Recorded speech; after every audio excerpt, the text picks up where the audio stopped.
신은 과연 어떤 분일까요? 정말 오랫동안 인류가 던져온 질문이죠.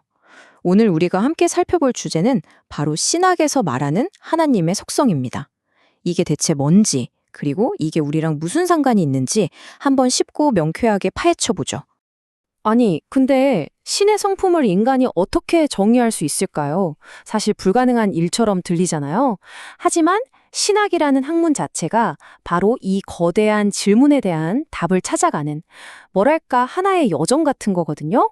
자, 그 길을 저와 함께 한번 따라가 보시죠. 이게 그냥, 아, 그렇구나 하고 넘어갈 지적인 호기심 차원의 문제가 아니에요. 기독교 신학에서는요, 하나님의 속성을 아는 것, 이게 바로 믿음의 가장 근본적인 부분이라고 정말 중요하게 강조합니다. 자, 그럼 어떻게 이해를 시작하느냐? 신학에서는요, 하나님의 속성을 크게 두 가지로 딱 나눠서 봅니다. 첫 번째는 우리 인간과 어느 정도 공유되는 속성. 그리고 두 번째는 오직 하나님만이 가질 수 있는 비공유적 속성. 바로 이 두 가지 큰 틀을 가지고 하나님의 성품을 하나씩 들여다보게 되는 거죠.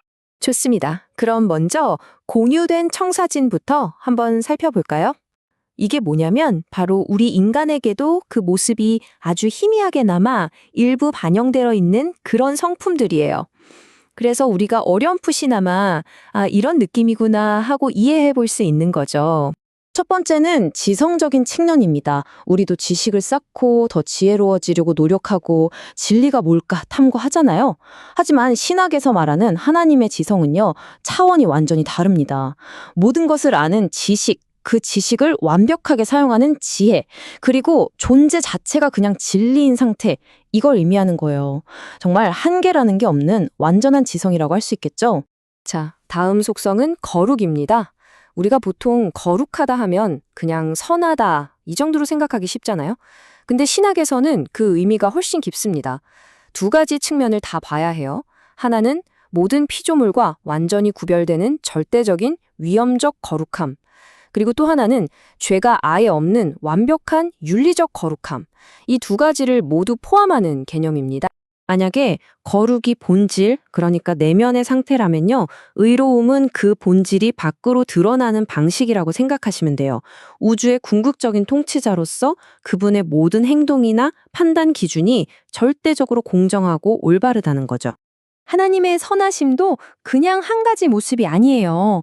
굉장히 다채롭습니다. 보세요. 모든 생명체에게 베푸는 보편적인 선함인 자선이 있고요.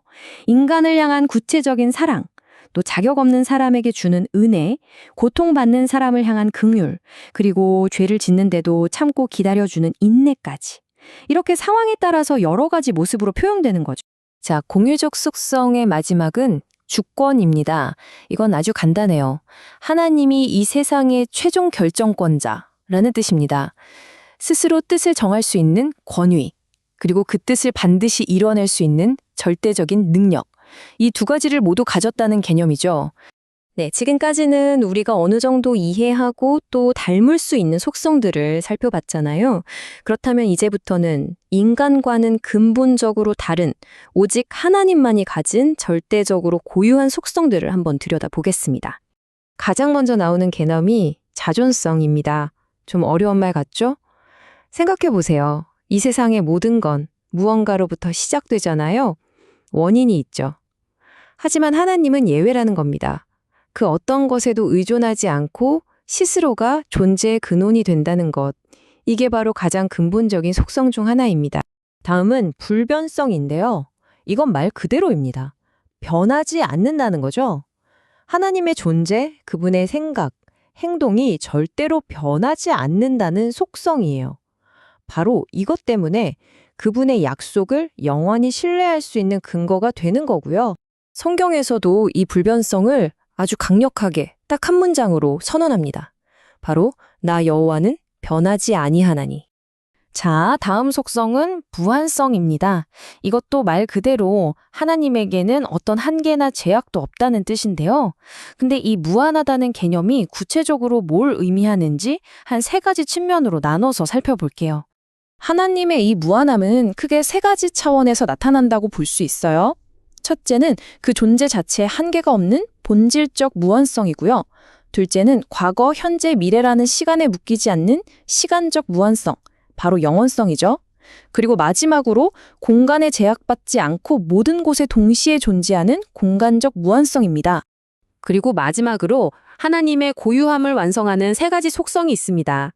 세상에 단 하나뿐인 절대자라는 유일성, 모든 것을 아는 전지, 그리고 무엇이든 할 수 있는 전능. 자, 지금까지 살펴본 이 모든 조각들을 한번 합쳐볼까요? 일종의 완벽함의 그림을 완성해보는 거죠.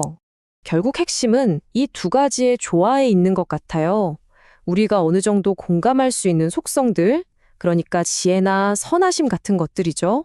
그리고 동시에 우리가 감히 상상조차 할 수 없는 초월적인 속성들, 무한함이나 자존성 같은 것들.